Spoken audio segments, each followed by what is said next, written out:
Stratford-upon-Avon, medieval market town and home of world-renowned playwright and poet William Shakespeare.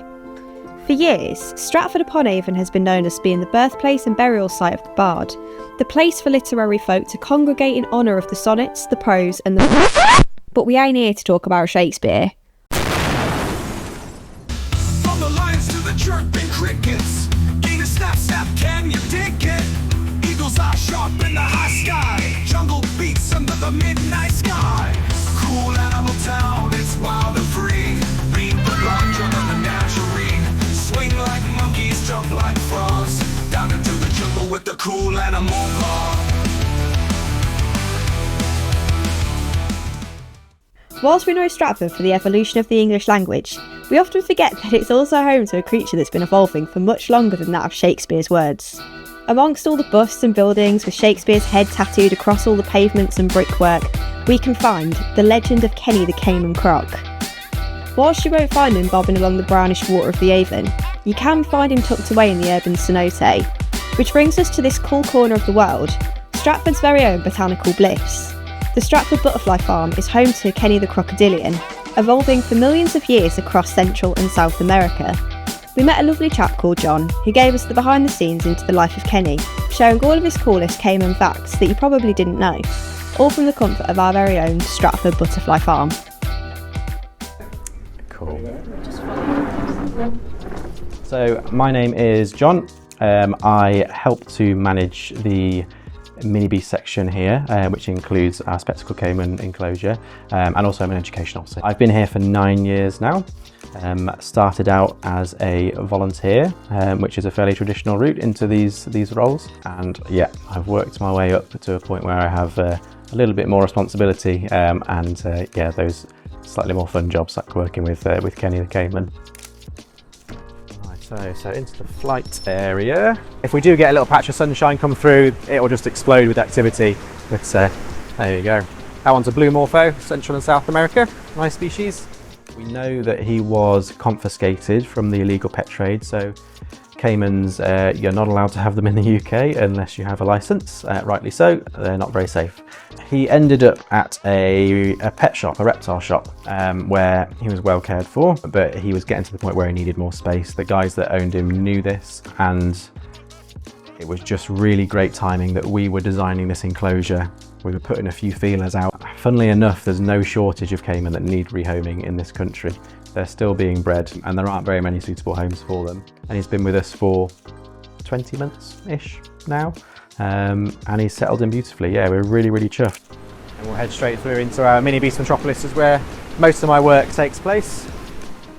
As a child, obsessed with dinosaurs, right? This is a thing, and really fell in love with reptiles. I was always that kid that was making friends with woodlice in the playground rather than socialising.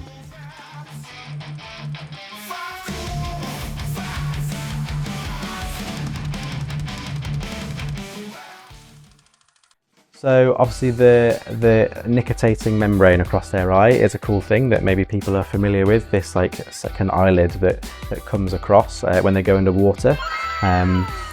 A lot of people actually think they have really good eyesight underwater. We actually think they can't see brilliantly underwater. Their eyesight is adapted for above water vision, which is where they predate. So they'll sit in ambush and wait. So yeah, that nictitating membrane is a cool one. Their buoyancy is quite interesting, so when you see a crocodile just suspended in the water perfectly still, you often wonder how they manage to then manipulate themselves and move and dive, so they can actually shift their lungs. That's a cool one. It's been documented that they will eat stones, similar to birds, to aid digestion sometimes, and in fact I saw one statistic that suggested at any one time, up to 10% of a crocodilian's body weight can just be stones. Yeah, something that we witnessed here when he first went in. He was going down to the bottom, picking up a stone, like, okay, is that allowed? It's like, yep, perfectly fine. He's just sorting out his digestion. Spectacled Caiman When I first saw a spectacled caiman, I was really trying to work out where that name comes from.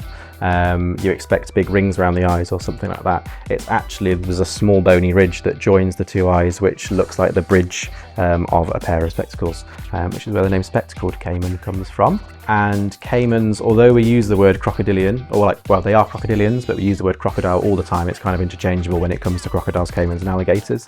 They're not crocodiles, they're much more closely related to alligators. So that's the American alligator and the Chinese alligator.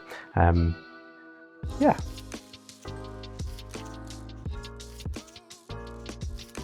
I really, really love that challenge of refining husbandry. I also really love creating environments. So one of my favorite things to do on the job is to think about a new enclosure, design it, create it, and kind of bring that to life with the animal's welfare considered, with how it looks considered, like every facet of that, the creative process, the technical side of things. It's just really, really engaging and really rewarding as well when you can see it like really paying off for the animal, for the visitors. And we were so fortunate here that we were, when it comes to the caiman enclosure that we have here, we were given a lot of autonomy to make big decisions, which we really, really value. Within a lot of zoological collections, there's a committee, there's 30 people trying to make the same decision, and we were given a lot of trust, a lot of autonomy to make some pretty big decisions. And to that end, we're now very proud of what we've been able to create. Right, so here we have Kenny and his cenote enclosure. The volume of water he's in is around 30,000 litres. And the enclosure itself, I think, is around 6 metres by 6 metres-ish.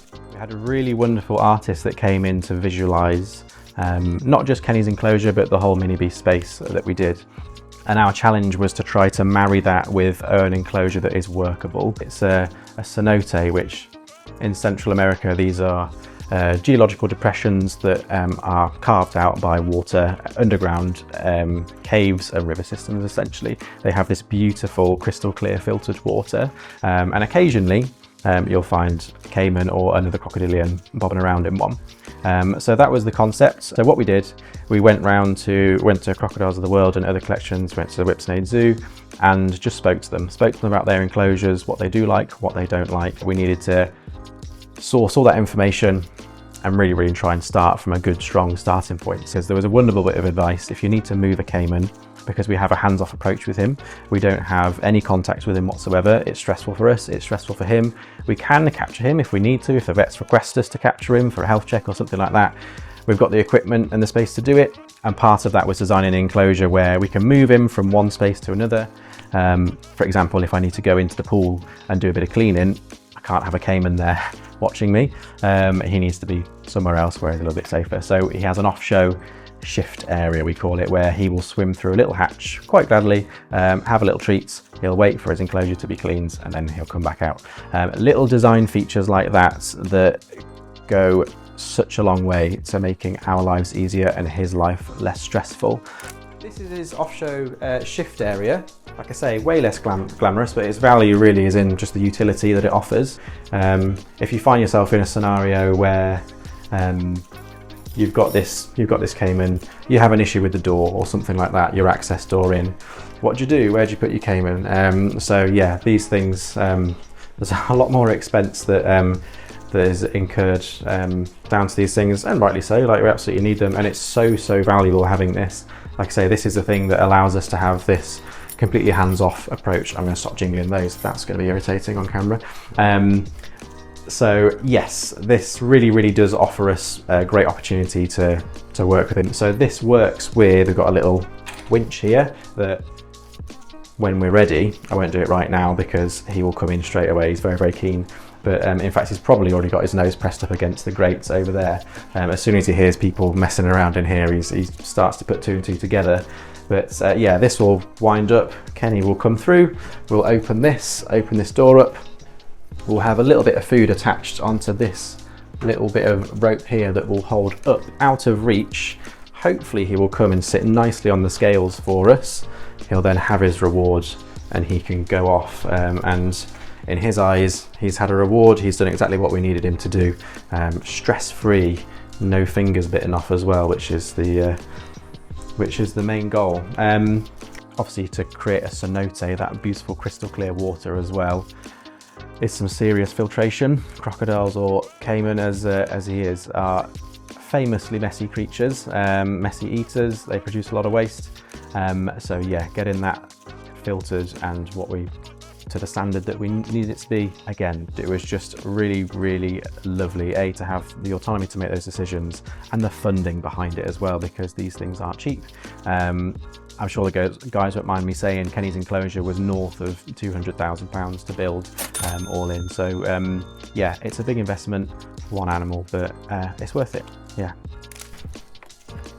So a part of the legislation of keeping Kenny,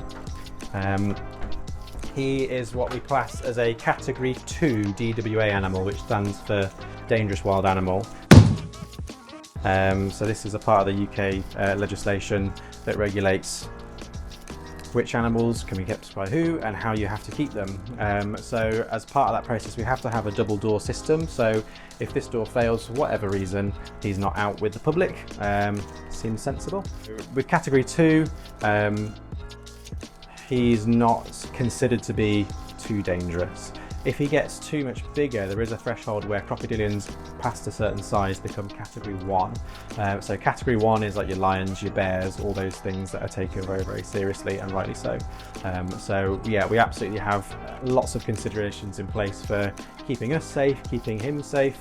We have a board here that whenever we go into the enclosure, you'll notice myself and Kate, there's two of us in there. One person has a board, the other person is there carrying out whatever task we're doing in that moment. So that's just a physical barrier between us and the Caiman. If he should choose to come and try and cause a problem, which he hasn't done, he has no reason to. He understands us, he understands what we're there to do most of the time. So yeah, we don't see any aggression from him. The worst we ever get is when we go in, usually in the afternoon, when we take his temperature. So we take his temperatures twice a day. And in the afternoon, if he's basking and he's very comfortable and we go in, he feels obliged to go in the water because he doesn't want to stand around us for too long.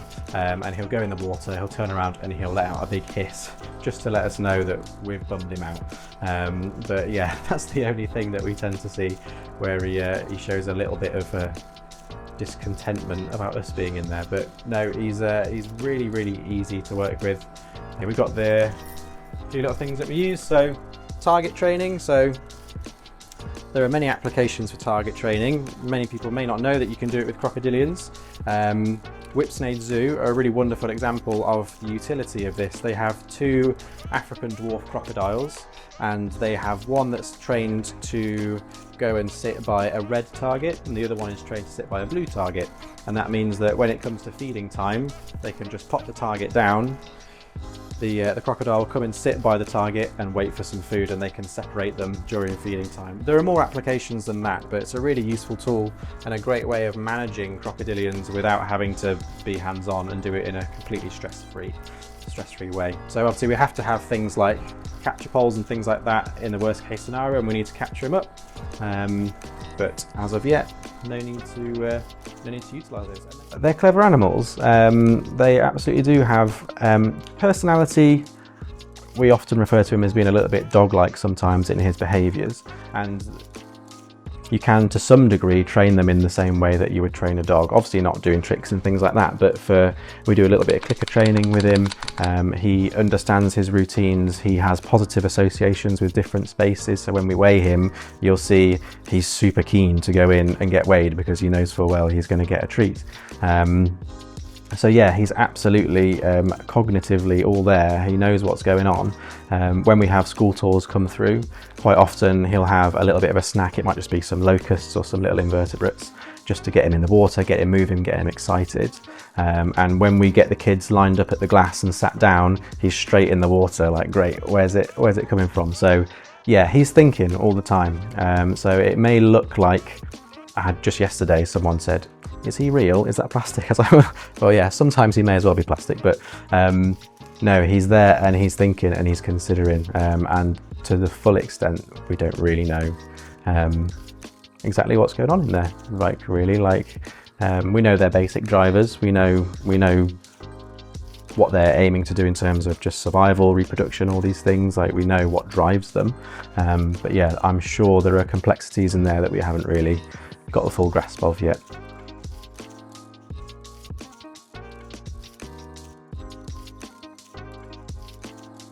So my route into this was fairly traditional. I went and studied at college. However, I'm not a brilliant student, but for me it's nice, I suppose, to demonstrate to those people that maybe don't shine in a classroom. Dedicate yourself to it, like learn the ropes, like start locally, volunteer where you can, because yeah, although, I don't know, you may not be the most academically gifted, you've still got loads to offer. And I've found my little pocket, yeah, and here I am. So yeah, none of what we do here is funded by donations or grants, anything like that. It's all funded through the ticket admissions that we take here. So yeah, obviously there's a huge cost to doing all this that people don't tend to see. I mean, all of this filtration was about £25,000 to have installed, and that's just probably 10% of the cost of doing Kenny all in all. Yeah, I hope people can go away and really appreciate how much it costs to pull these things off, and to do it in a way that's kind of quality over quantity as well. Like per square meter, that enclosure cost an absolute fortune to build, but it's worth doing to future-proof 20 or 30 years of improvements in husbandry. Like, we're always refining what we do, and we really have to try and overshoot. Yeah, there are so many considerations that fall into all this, and beyond this as well, heating the butterfly display, incredibly expensive and a really expensive endeavour to run. If ever you go to a butterfly house, really appreciate what they're doing, because they're running on fine margins, and to really educate people on like the importance of invertebrates broadly speaking, but butterflies as well. And noisy people coming. Thanks to the Cool Animal blog for coming to visit us here today. I hope you've enjoyed watching. I really hope you've learnt something as well. See you guys around. From the lions to the chirping crickets.